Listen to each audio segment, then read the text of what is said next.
चलिए, तो स्वागत है आप सभी का एक नए क्लास में। और आई होप सो आपने जिस उम्मीद के साथ इस प्लेटफॉर्म को ज्वाइन किया है, हम आपकी उम्मीद पर खरा उतरेंगे, ये मेरी प्रॉमिस है आपको। आज हम सेशन लेकर के चलेंगे आपका पॉलिटी के सेक्शंस को। तो फ्रेंड्स, ऐसा है कि देखोगे पॉलिटी में समस्या समझने में दिक्कत नहीं होती, समस्या उसको याद करने की। क्योंकि आप देखेंगे कि जब वन लाइनर क्वेश्चंस होते हैं, खास करके 2-3 स्टेटमेंट्स वाले क्वेश्चंस होते हैं, इसमें फैक्ट बहुत ज्यादा होता है और आपको प्रिंस पॉइंट ऑफ व्यू से इसको पढ़ना है। तो इसमें ये ध्यान रखना है कि जो फैक्ट है वो कैसे मुझे याद रह सके, है ना। क्योंकि पॉलिटी में जो टॉपिक्स होते हैं वो आपका न केवल सिर्फ पॉलिटी का पार्ट है। जब स्टार्टिंग में करोगे तो आप देखोगे जो संवैधानिक विकास है ना, जो ऐतिहासिक पृष्ठभूमि होता है, जो हिस्टोरिकल बैकग्राउंड्स होते हैं, वो आपको कहीं ना कहीं मॉडर्न इंडिया में भी देखने के लिए मिलता है।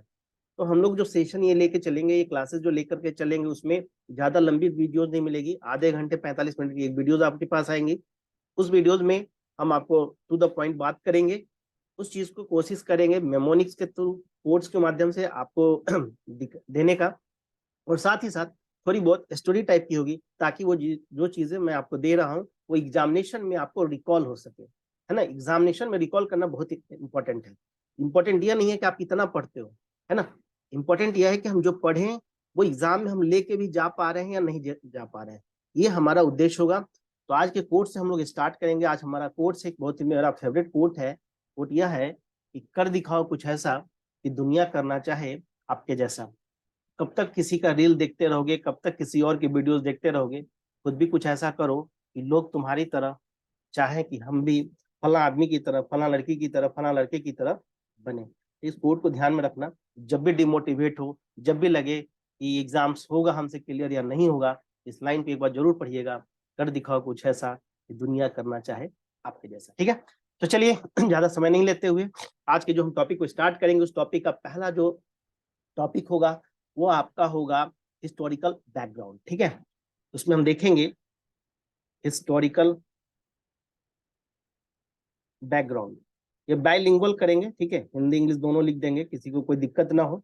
यानी इसको हिंदी में हम बोलते हैं ऐतिहासिक पृष्ठभूमि। ऐतिहासिक पृष्ठभूमि, ठीक है।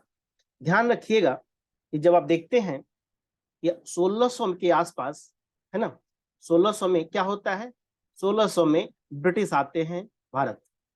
ठीक है, ब्रिटिश आता है। इसका उद्देश्य क्या होता है, इसका इसका जो उद्देश्य है वो उद्देश्य इसका यह है कि यहाँ पे व्यापार करेंगे। क्लियर। किस कंपनी के नाम से आते हैं ये, east India company. East India company, इसको पूरा बोलते हैं ईस्ट इंडिया कंपनी। क्लियर। और इनका अभी जो देखोगे, ये इनका सारा का सारा जो काम है, इनका जो सारा कार्य होता है, वह कार्य कुछ और नहीं, इनका कार्य है व्यापार करना, नथिंग एल्स। ये सिर्फ व्यापार करने के लिए आते हैं। ध्यान रखना, जब ब्रिटिश इंडिया आए थे तो उनका कोई ऐसा मोटिव नहीं था कि यहाँ पे आकर के हमें इंटरफेयर करना है। लेकिन वो शुरू में, ध्यान रखना, पहले तो उनकी ये नीति देखोगे तो बहुत कॉम्प्लिकेटेड है, क्योंकि वो जहां भी गए हैं अपनी बेस बनाए हैं। लेकिन शुरू में किस उद्देश्य से आए थे कि हमें व्यापार करना है, पहले व्यापार के माध्यम से एंट्री तो हमें मिल जाए। तो आपको ये ध्यान में रखना है कि 1600 ईस्वी में जब ब्रिटिश आते हैं इंडिया, उनका उद्देश्य क्या होता है, उनका उद्देश्य होता है व्यापार को करना। कंपनी क्या बनती है, ईस्ट इंडिया कंपनी। देखोगे एक इंपॉर्टेंट पॉइंट यहाँ से, एक चीज और, एक पॉइंट मैं पॉइंट वाइज आपको समझा रहा हूँ ताकि आपके एग्जाम में क्वेश्चंस भी हो जाए। सेकंड पॉइंट यहाँ पे ध्यान रखोगे कि उनको 1765 ईस्वी में देखोगे इनको दीवानी मिलती है बंगाल की। ठीक है, बंगाल की दीवानी इनको मिलती है 1765 में। किसके द्वारा भाई, तो मुगल वंश, जो मुगल हैं, और कौन है वो उस समय, शाह आलम द्वितीय। शाह आलम द्वितीय द्वारा ईस्ट इंडिया कंपनी को दी जाती है। फिर आप देखते हो कि 1700, इसी समय 1765 से पहले एक लड़ाई लड़ी जाती है 1764 में। 1764 में बक्सर का युद्ध होता है। जो बक्सर कहाँ है आपको पता ही है, बिहार। इस कारण से देखोगे कि कंपनी इलाहाबाद के जो आसपास का जो क्षेत्र होता है, अभी आप क्या, इलाहाबाद, इलाहाबाद के आसपास का भी क्या कहते हो, प्रयागराज, है ना, प्रयागराज। तो इलाहाबाद के क्षेत्रों पर अधिकार कर लेता है, और इसके तहत तुम देखोगे कि बंगाल की दीवानी भी चली जाती है 1765 में। और इन्हीं सबसे कहानी में जो ड्रास्टिकली जो बड़ा चेंज होता है वो होता है 1857 1857 में। 1857 में जो सैनिक विद्रोह होते हैं, उसके बाद देखोगे किस तरह की जो ब्रिटिश ईस्ट इंडिया कंपनी है, इसकी पॉलिसीज में चेंजेस होते हैं। और यहाँ से आपके एग्जामिनेशन में क्वेश्चन आएगा। जो हमने कहा कि हिस्टोरिकल बैकग्राउंड में थोड़ी कुछ पॉइंट्स ही हैं, इसी पॉइंट्स को देखना है, क्योंकि आपको प्रिलिम्स पॉइंट ऑफ व्यू से और आपको ऑब्जेक्टिव क्वेश्चन सोल्व करना है, तो ज्यादा डिटेल में जाने की जरूरत नहीं है। क्यों? क्योंकि अब आपको एनालिसिस पेपर तो देना है नहीं, ठीक है। तो यहाँ पे हमें कौन कौन से फैक्ट बहुत इंपॉर्टेंट है याद रखना है, वो चीजें हम आपको यहाँ पे डिस्कस करेंगे। 1857 को भी मैं नहीं पढ़ा रहा हूँ। 1857 वाली जो चैप्टर्स है वो आप पढ़ोगे कहाँ पे, ये पढ़ोगे आप हिस्ट्री के अंदर। जो हिस्ट्री के टीचर्स होंगे, जो फैकल्टी हिस्ट्री की क्लासेस लेंगे, वो आपको ये चीजें पार्ट में पढ़ाएंगे। अब हम जो यहाँ से मूव करेंगे, यहाँ से दो चीजें देखेंगे। जो ईस्ट इंडिया कंपनी है, ईस्ट इंडिया कंपनी का जो पॉलिसीज है, उस पॉलिसीज में किस तरह का बाइफिकेट करते हैं, दो पार्ट में कैसे बढ़ता है। एक 1857 से पहले देखोगे बहुत सारे रेगुलेटिंग एक्ट लेकर के आएंगे। फिर 1857 के बाद देखोगे कि किस तरह का ये चेंजेस करते हैं। तो उसको हमें देखना है और याद रखना है। यहाँ पे समस्या यही होती है कि कब कौन सा टॉपिक, कौन सा स्टेटमेंट पूछ दे, और हमें यह ध्यान में नहीं होता कि ये कौन से अधिनियम रेगुलेटिंग एक्ट से था। तो उसके लिए टेंशन लेने की जरूरत नहीं है, वो हम यहाँ पे सॉल्व करेंगे। क्लियर? तो अब देखो यहाँ पे ऐसे दो पार्ट में इसको डिस्ट्रीब्यूट कर सकते हो कि जब हम याद रखना है हमें, ठीक है, तो हम यहाँ पे कुछ फिगर या मैप के माध्यम से हम आपको याद दिलाएंगे। ठीक है, याद करा देंगे, कोई दिक्कत नहीं है। जैसे सपोज करो, मान लो एक टाइमलाइन देखो, मान लो ये टाइमलाइन है, ठीक है। एक टाइमलाइन ये है कि आप देखते हैं कि कंपनी का 1773 से 1858 तक का स्थिति देखो, और 1858 से 1947। यानी हम यहाँ पे ईस्ट इंडिया कंपनी का जो शासन का जो प्रोसेस है, उसको दो पार्ट में बांटेंगे। एक 1773 से 1858 तक, और दूसरा 1858 से 1947 तक। तो जो 1773 से 1858 का जो पार्ट होगा, वो किसका पार्ट होगा? कंपनी का शासन होगा। ईस्ट इंडिया कंपनी है, तो यहाँ पे किसका शासन होगा? ये होगा कंपनी के शासन के नाम से, ठीक है। और यहाँ पे क्या होगा? ब्रिटिश, यानी ताज का शासन, ताज का शासन। और यहाँ पे होगा कंपनी का शासन। अब आपके एग्जामिनेशन में यहीं से क्वेश्चन बनेंगे। अब ये पार्ट तुम मॉडर्न इंडिया में भी पढ़ोगे, लेकिन हम यहाँ पे पॉलिटी के सेशन में पढ़ेंगे। क्योंकि जब देखोगे कि जो भारतीय संविधान है, जब भारतीय संविधान बनता है, तो ऐसा नहीं है कि एक दिन का संविधान बना था, ठीक है। ऐसा नहीं कि 2 साल 11 महीने जो बैठे थे तो ऐसे ही बैठे थे और बना लिए थे। बहुत सारी आइडियोलॉजीज हैं, बहुत सारा जो हमारा इंडिपेंडेंस मूवमेंट है, उसके दौरान बहुत सारी चीजें हमने देखा, बहुत सारी चीजों को हमने अनुभव किया, उसको हमने अपने संविधान में लाने का प्रयास किया है। तो ये प्रोसेस होगा, और यहाँ से क्वेश्चंस आपके एग्जामिनेशन पे बनते हैं। क्लियर? तो आपको दो पार्ट में बटा, एक है 1773 से 1858 का पार्ट, और दूसरा पार्ट है आपका 1858 से 1947 का पार्ट, ठीक है। तो दो भाग में हम इसको बांटेंगे, और यहाँ से जो जो पॉइंट इंपॉर्टेंट होगा उस पॉइंट को हम यहाँ पे क्लियर करेंगे। यानी यदि मुझे बांटना होगा याद करने के लिए, तो देखो याद कैसे करोगे। दो भाग में इसको बांटो। एक पार्ट में आप लिखो यहाँ पे एक तरफ कर दो कंपनी का शासन, कंपनी का शासन, ठीक है। दूसरा भाग कर दो एकदम ताज का शासन,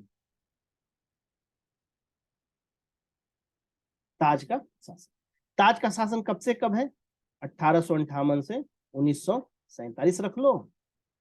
और कंपनी का शासन कर दो 1773 से 1858, यानी 1773 से 1858 तक। यहाँ पे क्या क्या आएगा?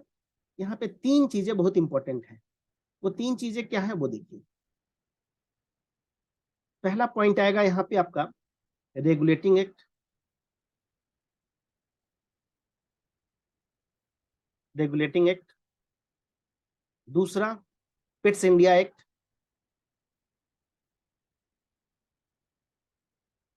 इंडिया एक्ट, और तीसरा आएगा आपका यहाँ पे चार्टर एक्ट, चार्टर। ठीक, इधर आ जाओ। पहला भारत शासन अधिनियम, भारत शासन अधिनियम, दूसरा भारत परिषद अधिनियम, भारत परिषद अधिनियम, और तीसरा भारतीय स्वतंत्रता अधिनियम।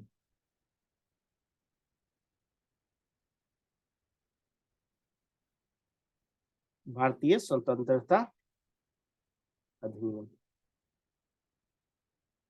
ठीक है, अब यहां से हम एक एक करके डिटेल करते हैं। जैसे पहला है तुम्हारा कि 1773 से 1858 के दौरान देखोगे जो तुम्हारा कंपनी का शासन है, इस समय होता क्या है वो देखो। देखोगे कि 1773 में, तुम कहोगे 1773 तक जो ईस्ट इंडिया कंपनी है, इसको बहुत सारा फाइनेंशियल क्राइसिस यानी कि वित्तीय संकट से जूझना पड़ रहा है। ठीक है, और अन्य जो देश हैं वर्ल्ड के, विश्व के अन्य देशों के साथ, अन्य वर्ल्ड के देशों के साथ इसको अपनी प्रतिस्पर्धा बनाए रखनी है, एक अधिकार बनाए रखना है। ठीक है, इसमें क्या होगा, इसको इसको चुनौती मिलेगी, समस्या उत्पन्न होगा इसको। क्यों? क्योंकि इस समय देखोगे कि वित्तीय संकट है, अब वित्तीय संकट होने के कारण इसको अपनी एक अधिकार की जो मोनोपोली की जो है वो चीजें इसको बना के रखनी है। तो यहाँ पे देखोगे कि जनरली इसकी जो पॉलिसीज होंगी ना, वो पॉलिसीज इसी के देखोगे इसी के संदर्भ में झुकाव दिखेगा, क्योंकि कैसे इनको पैसा चाहिए।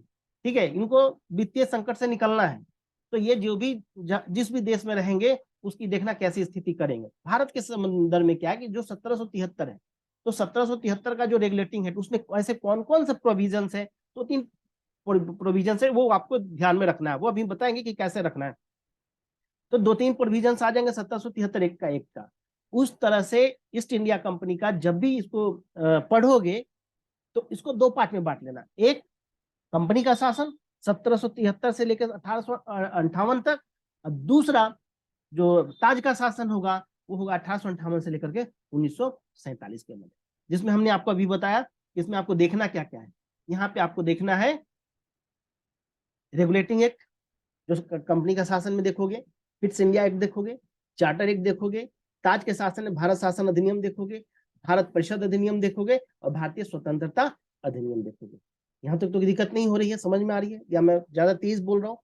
ऐसी कुछ भी प्रॉब्लम हो, कोई भी समस्या हो, तो आप चैट बॉक्स में जाइएगा और वहां पे लिख दीजिएगा। ठीक है, कोई भी समस्या तो कोई दिक्कत नहीं है, क्लियर। और लिखने के लिए नहीं करना है, कोशिश नहीं करना है लिखने का कि बैठ करके हम टाइप करें।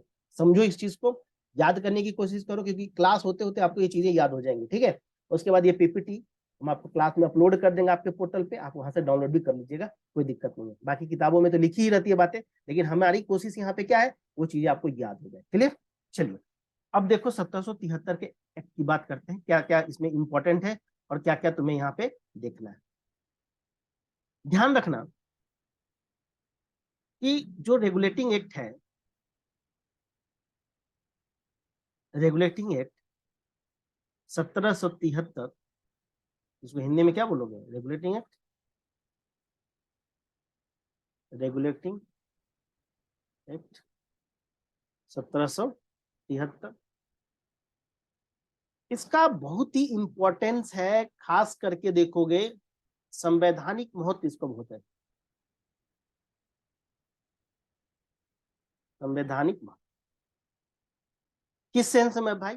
तो पहला यह कि इसमें भारत में जो ईस्ट इंडिया कंपनी के जो कार्य थे ना, उन कार्यों का नियमित किया जाता है और नियंत्रित, नियमित और नियंत्रित करने की दिशा में, यानी भारत में ईस्ट इंडिया कंपनी के कार्यों को नियमित और नियंत्रित करने की दिशा में ब्रिटिश सरकार द्वारा उठाया गया यह क्या था, इंपॉर्टेंट कदम था। ठीक, दूसरा इसी में देखोगे पॉइंट, दूसरा पॉइंट यह है कि जैसे सपोज करो, देखो यहां पे पहली बार क्या होता है, यहां पे पहली बार कंपनी के प्रशासनिक और राजनीतिक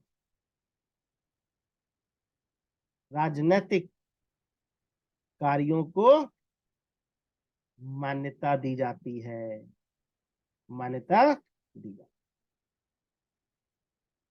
यानी इसके द्वारा हो क्या रहा है, इसके द्वारा भारत में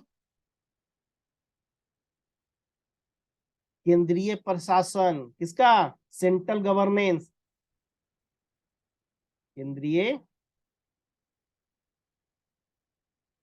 प्रशासन की क्या पड़ती है, नींव पड़ती है।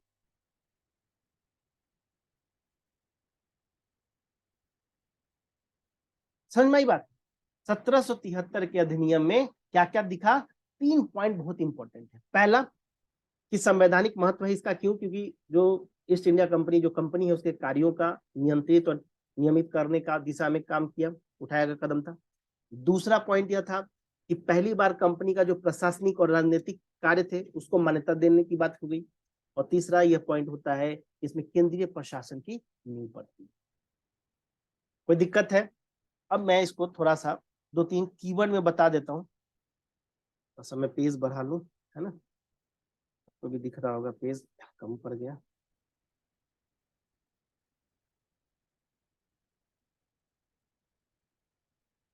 किसी भी स्टूडेंट को कोई भी समस्या हो बेहिचक पूछना है, ये नहीं कि बस सत्यनारायण स्वामी जी की और मुरारी बापू की कथा की तरह इस क्लास को सुनिएगा। ठीक है, अपने अच्छे बुरे जो भी आपके एक्सपीरियंस है जरूर शेयर करें, कहीं कोई समस्या हो तो जरूर पूछें। हमारी कोशिश होगी, हमारी टीम की कोशिश होगी कि आपके जो भी समस्याएं हैं तो जितना जल्द हो सके हल कर दिया जाए। खुद भी मैं चैट बॉक्स में रहता हूँ, मैं फ्री रहा तो तुरंत ही मैं आपको रिप्लाई कर दूंगा।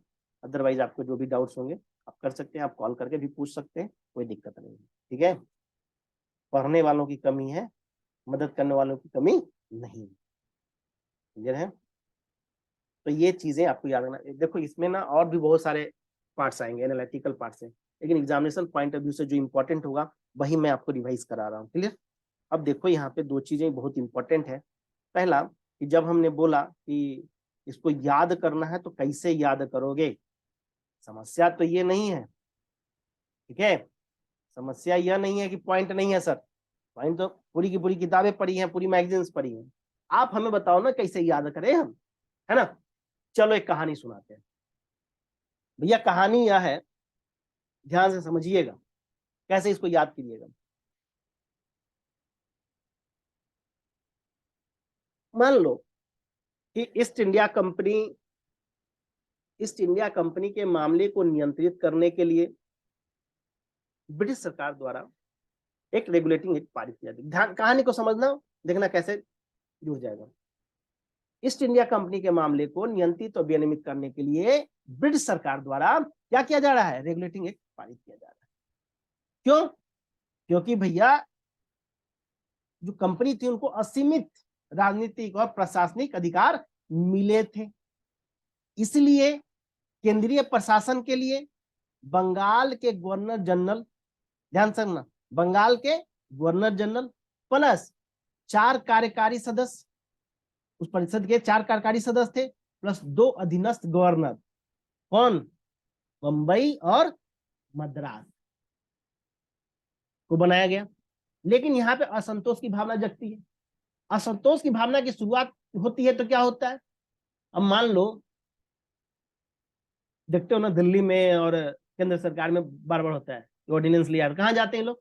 Supreme court. तो जब असंतोष की भावना हुई, असंतोष की शुरुआत हुई, तो जिससे क्या हुआ, एक बना दिया सुप्रीम कोर्ट, यानी सुप्रीम कोर्ट की स्थापना हो गई और ईस्ट इंडिया कंपनी पर नियंत्रण रखा गया। क्या कहा गया भाई कि भैया कोई भी निजी व्यापार नहीं करेगा, रिश्वत नहीं लेगा, यानी कि कोर्ट ऑफ डायरेक्टर को क्या कर दिया कि आप ब्रिटिश सरकार को कंपनी के सभी मामलों को रिपोर्ट करना मस्ट कर दिया, आवश्यक कर दिया। तो आप बोलोगे सर आपने तो 3 ही पॉइंट बताया थे, पांचवा इतने सारे पॉइंट कहाँ है?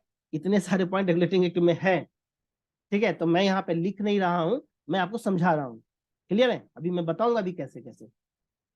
तो समझो, सबसे पहली बात क्या क्या, अब देखो 1773 रेगुलेटिंग कैसे याद करोगे। सबसे पहली बात हमने क्या कहा भाई, एक बात बताओ, कोई भी रेगुलेटिंग कब लाते हो? जब उसमें कुछ ना कुछ कमी होगी, कुछ ना कुछ कंट्रोल करना होगा। तो कंपनी को नियंत्रित और विनियमित करने के लिए, तो नियंत्रित और विनियमित करने के लिए ये पॉइंट पूछ दे कि किस में आया था, तो क्या बताओगे? 1773। जब नियंत्रित और विनियमित करने के लिए लेकर के आए हो, तो उसके लिए कोई ना कोई एक्ट पास करोगे, वो था रेगुलेटिंग एक्ट 1773। अब उसमें हुआ क्या, जो असीमित अधिकार थे, कौन से अधिकार थे? राजनीतिक अधिकार, प्रशासनिक अधिकार मिले थे, उसने क्या कर दिया, केंद्रीय प्रशासन ला दिया। और केंद्रीय प्रशासन के लिए क्या किया, बंगाल के गवर्नर जनरल प्लस 4 कार्यकारी परिषद प्लस 2 और अधीनस्थ गवर्नर, कौन? मद्रास और बंबई, ठीक है, मद्रास बंबई को लाया। अब यहाँ पे हो गया असंतोष की भावना जगी, असंतोष की भावना जगी तो सुप्रीम कोर्ट को लेके आ गए, सुप्रीम कोर्ट आ गया। और सुप्रीम कोर्ट जब आया तो क्या हुआ, नियंत्रण तो बना। और नियंत्रण में क्या कहा, कहा कि कोई भी व्यक्ति निजी व्यापार और रिश्वत नहीं लेगा। और कोर्ट ऑफ डायरेक्टर किसके लिए इंफॉर्मेशन देंगे, वो ब्रिटिश सरकार को कंपनी के सभी मामलों की जानकारी भेजेंगे, क्योंकि ये लोग भाई साहब बहुत बड़े डकैत थे, ठीक है। कंपनी में भी कंपनी चोर बन गए, ये लोग घूसखोरी करने लगे, ठीक है। कंपनी का सामान नहीं जाता था, ये लोग के जो डायरेक्टर्स थे, ये लोग अपना ही सामान, अपना ही भी निजी बिजनेस चलाने लगे। बात समझ में आ रही है? इस तरह से बताओ 1773 के रेगुलेटिंग में क्या क्या याद किए, विनियमित, नियंत्रित, सुप्रीम कोर्ट, 4 अधीनस्थ सदस्य, परिषद के सदस्य, और तुम्हारा ये क्या बोले उसको, बंबई और बंबई और मद्रास के गवर्नर को बना दिया। इनकी समस्या हुई तो उसके लिए सुप्रीम कोर्ट लेके आ गए। फिर इन्होंने व्यापार और निजी व्यापार और रिश्वत पे बैन लगा दिया और कहा कि कोर्ट ऑफ डायरेक्टर है वो ब्रिटिश सरकार को क्या करेंगे, सारी कंपनी के कार्यों का विवरण देंगे।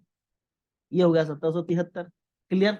अब देखो दूसरा जो यहाँ पे पॉइंट आता है, 1773 के बाद देखोगे 1781 आता है, 1781, 1781। तो 1781 क्या होता है वो देखिए। 1781 को हम बोलते हैं क्या उसको बोलोगे, settlement of act of settlement.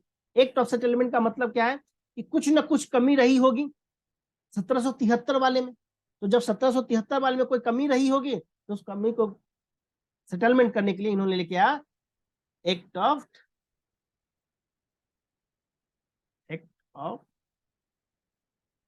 Settlement.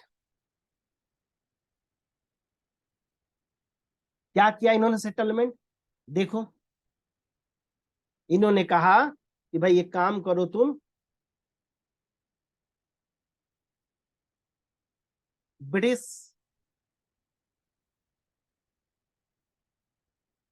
संसद ने क्या किया, 1781 में 2 समिति बनाई, ठीक है, जिसमें एक था प्रवर समिति और दूसरा था गुप्त समिति, ठीक है। और यहाँ पे एक महानुभाव थे, एडम बर्क, याद रखिएगा, एडम बर्क,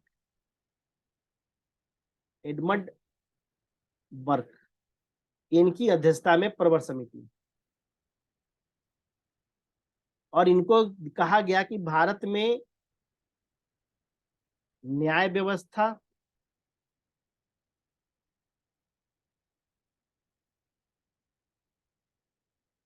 उच्चतम न्यायालय,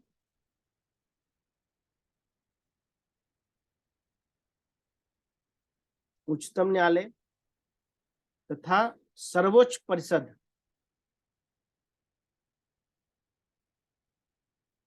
तथा सर्वोच्च परिषद के संबंधों की जांच करनी है।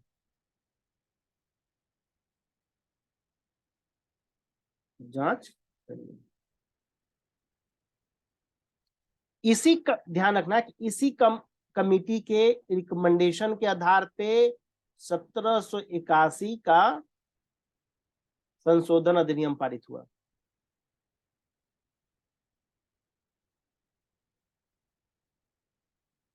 जिसे क्या कहा गया, इसी अधिनियम को कहा गया एक्ट ऑफ सेटलमेंट।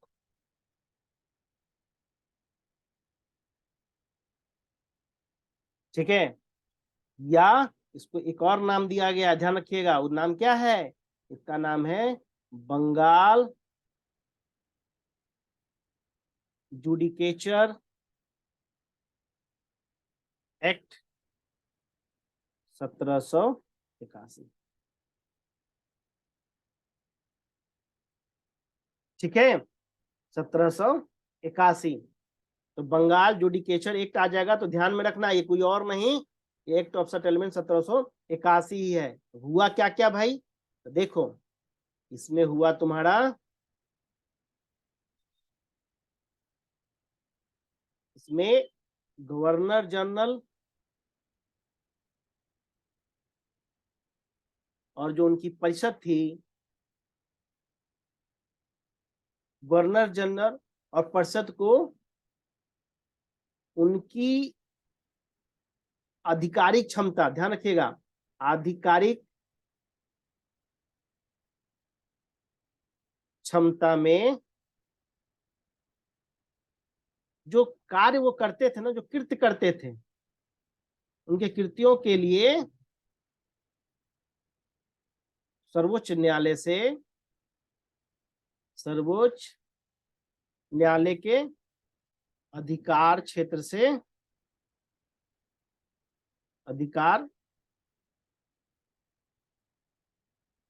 से छूट दे दी गई, छूट दी। यानी कि कंपनी के नौकरों को उनके आधिकारिक कार्यों के लिए सर्वोच्च न्यायालय के अधिकार क्षेत्र से क्या कर दिया गया, छूट दे दिया गया। नहीं समझ में आया बात, कहा गया इसमें कि जो कंपनी का नौकर, अरे मान लो ईस्ट इंडिया कंपनी का जो गवर्नर नौकर ही तो है, मालिक तो है नहीं, क्योंकि उसमें तो बहुत सारे लोगों की शेयर लगी थी कंपनी में, ईस्ट इंडिया कंपनी में। तो कहने का मतलब जो कंपनी का नौकर है, उनके जो आधिकारिक पावर है, उसके अंतर्गत यदि कोई कार्य करते हैं, उनके कृत्यों के लिए सुप्रीम कोर्ट से क्या कहा गया, छूट दी। क्योंकि बवाल होने लगा कि भाई सब चीज पे तुम कंट्रोल ही कर रहे हो, बगावत कर देते। तो ये काम पहला किया। दूसरा पॉइंट समझो, दूसरा पॉइंट कहता है, दूसरा पॉइंट में ध्यान रखिएगा, यहाँ पे जो कलकत्ता है ना, कलकत्ता में जो उच्चतम न्यायालय है, ध्यान रखिएगा, कलकत्ता का जो उच्चतम न्यायालय है, उसके न्याय क्षेत्र को परिभाषित किया गया है, न्याय क्षेत्र को परिभाषित किया गया। ठीक है, और साथ ही साथ यह भी निर्धारित किया गया कि प्रांतीय न्यायालय, ठीक है, प्रांतीय न्यायालयों से अपील को गवर्नर जनरल इन काउंसिल, इसमें गवर्नर जनरल इन काउंसिल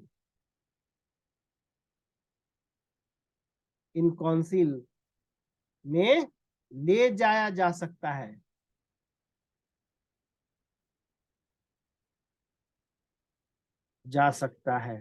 न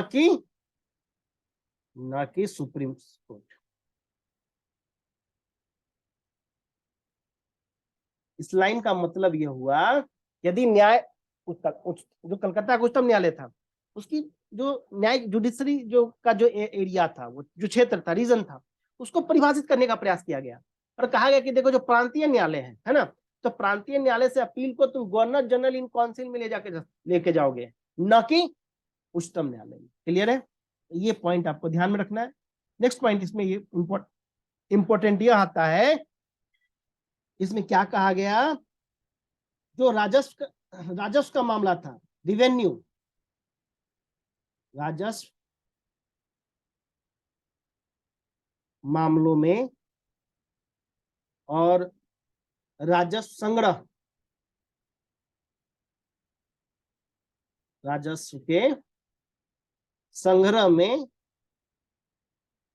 आने वाले मामले, जो मामले आते थे, आने वाले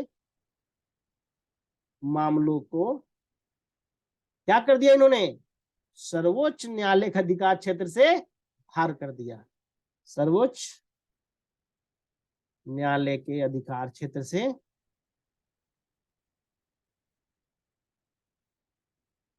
बाहर कर दिया, बाहर कर दिया। ठीक है। दूसरा इंपॉर्टेंट पॉइंट, जो कानून विनिर्माण था, कानून वगैरह बनाने का, कानून की बात कर लो,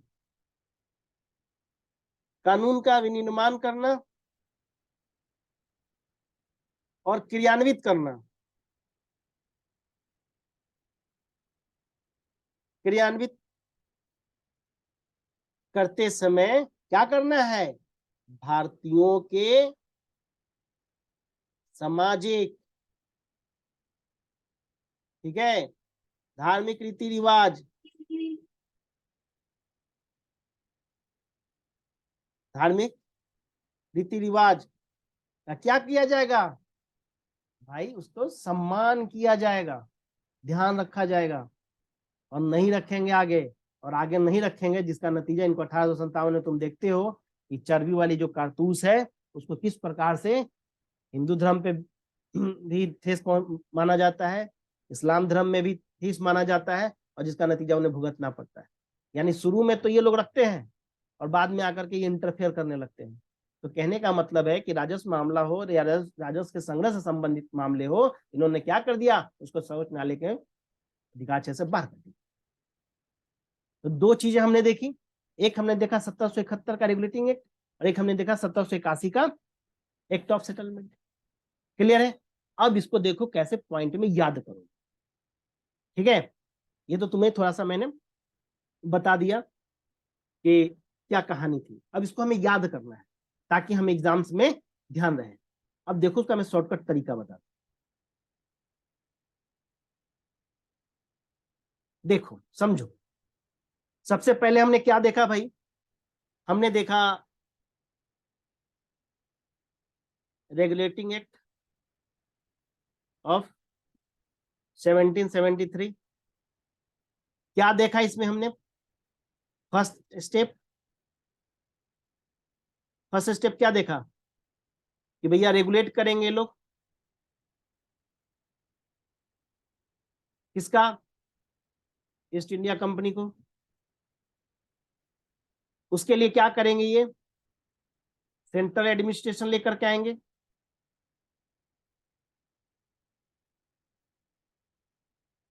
ठीक है, उसके बाद देखा सरकार का जो सिस्टम जो होगा, सिस्टम ऑफ गवर्नमेंट जो होगा, उसको डिफाइन कर दिया इन्होंने। उसके बाद तुम देखते हो जो बंगाल का जो गवर्नर जनरल होता है, गवर्नर ऑफ बंगाल, जो गवर्नर होता है, किसका गवर्नर, गवर्नर जो होता है बंगाल का, उसको क्या बना देता है, गवर्नर जनरल।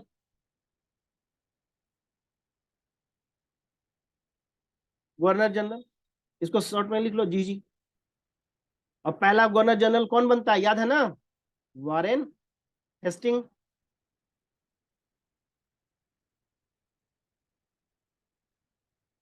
और इसके सपोर्ट करने के लिए क्या करते हैं, इसके सपोर्ट करने के दो सबऑर्डिनेट बना देते हैं, बंबई और मद्रास।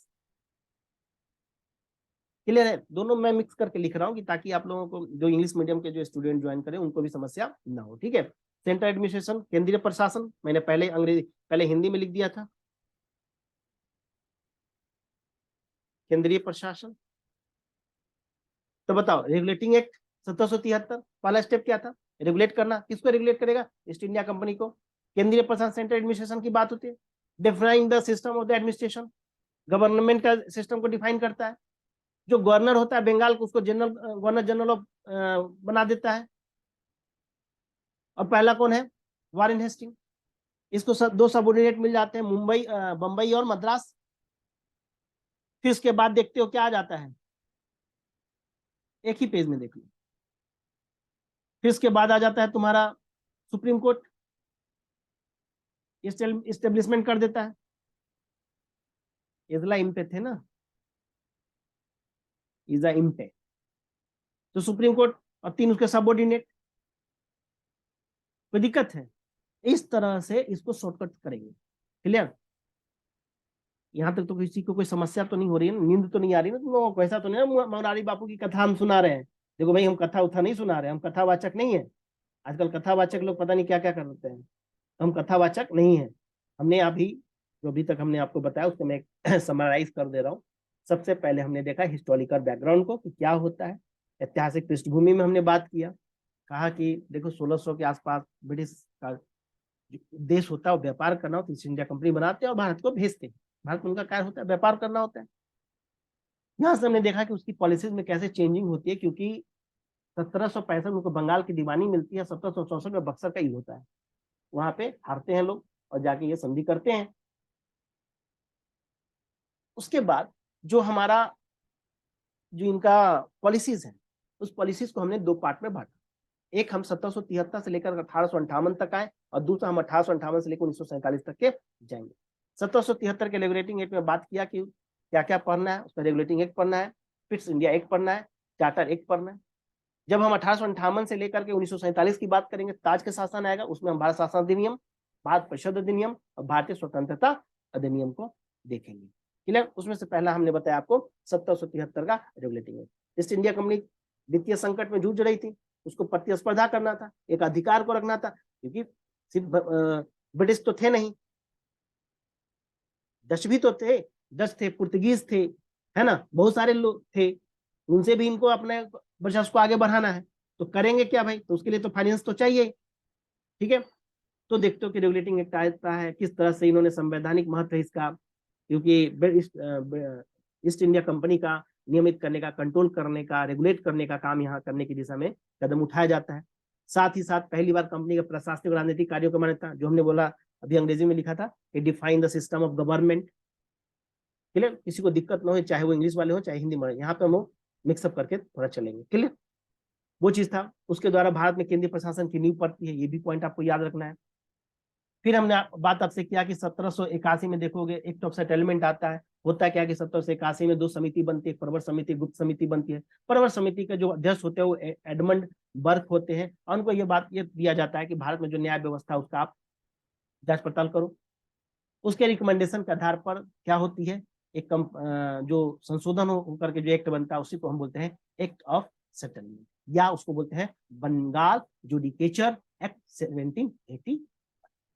इसमें क्या क्या बात रखा गया, गवर्नर जनरल ऑफ परिषद को उनकी आधिकारिक क्षमता के आधार पे, मतलब जैसे होता है ना कि पावर है ना, जैसे पावर, जैसे मान लो मैं छोटा सा लेमन एग्जाम्पल बता रहा हूँ कि तुम्हारे घर में तुम्हारे पिताजी है और पिताजी का पावर है, यदि उन्होंने कोई डिसीजन लिया तो उसका कोई रिव्यू नहीं करे, सबको को मानना होगा।